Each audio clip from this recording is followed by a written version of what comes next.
Here tonight we're going to have a look at something a little bit different to the shortwave radios that I'll show you. These are the two radios, very good medium wave performers. This is the Sangean, the latest Sangean PR-D3, and beside it we've got the Digitor by Sangean, the PR-D3G. Now, these, I understand, reading the literature from the supplier here in Australia, Canon, that they've both got DSP tuners in them. And I suspect the Digitor, which was bought out by an electronics company which has since folded,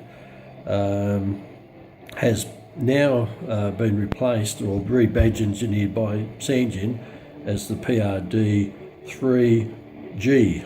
the G meaning grey.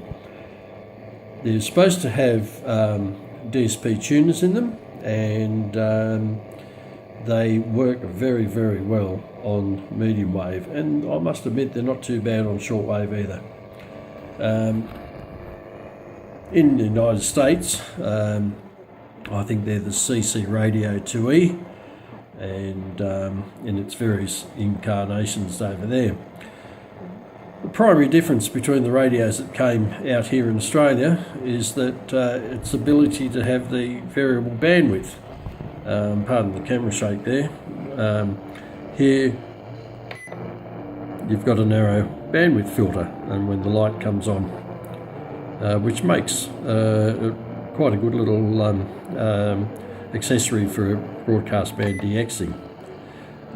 Just quickly, most people would know these radios, there's plenty on the net about them, but you've got your power on off button there, your band button here, toggle between FM and AM.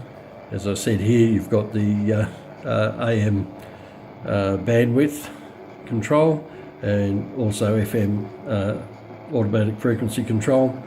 You've got your clock set up. You can toggle on your display between the clock and the frequency.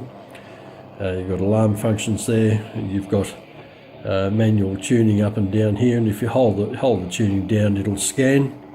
You've got separate bass and treble controls, and over this side of the radio you've got a lock, frequency lock there, main tuning control there, volume control there, and headphone socket there. And I might add it's FM stereo in the headphones.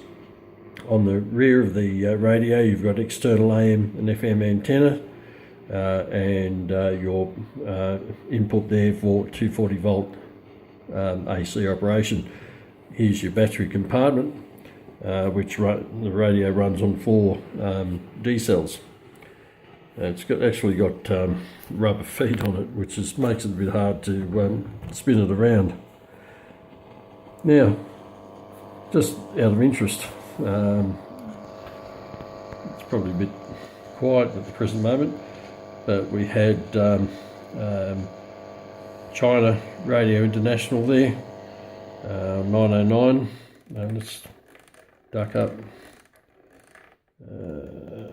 Let's see what we can hear around about there.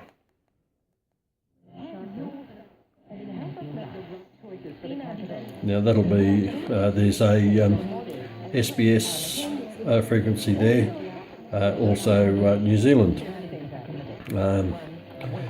You'll notice with the rotary tuning control, it's 1 kilohertz tuning, but however if you tune up and down with the up-down slewing controls, it advances or decreases by 9 kilohertz, which is the bandwidth in Australia. The band spacing in Australia. In the United States, of course, is 10 kilohertz, and I'd imagine the CCRadio 2E advances by the 10 kilohertz. I'm meant to add there's 5 presets here for AM and 5 for FM. It's a very easy radio to use, and but the primary reason of these radios is for their absolutely superb AM performance. Probably one of the best of AM performing radios that I've got. Now on this, the Digitor, which is primarily exactly the same radio, just badge engineered, and as I said, I'm pretty sure that there was some of these left over, so again Sangean badge engineered them to the D3G, but we'll just see, just turn this one on. You can see the automatic tuning there of the CRadio twin ferrite rod tuning, which is a feature of these radios. That's 594. Let's go. There's 2WEB in Burke.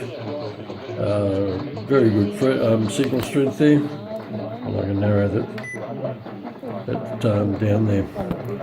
On FM, whoops, sorry, I stuck my finger in front of the lens there. On FM, they perform pretty well. Let's have a look at this one. Just change the band, and what have we got up here?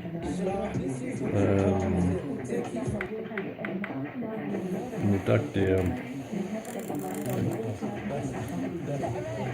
And you're all okay now? Now there's Kiss FM from Sydney, 106.5, and that's around about 200 kilometres away from the home QTH. So the DSP certainly very, very good on FM, and yeah, great radios. Thoroughly can recommend them if you're looking for an excellent AM DXing radio.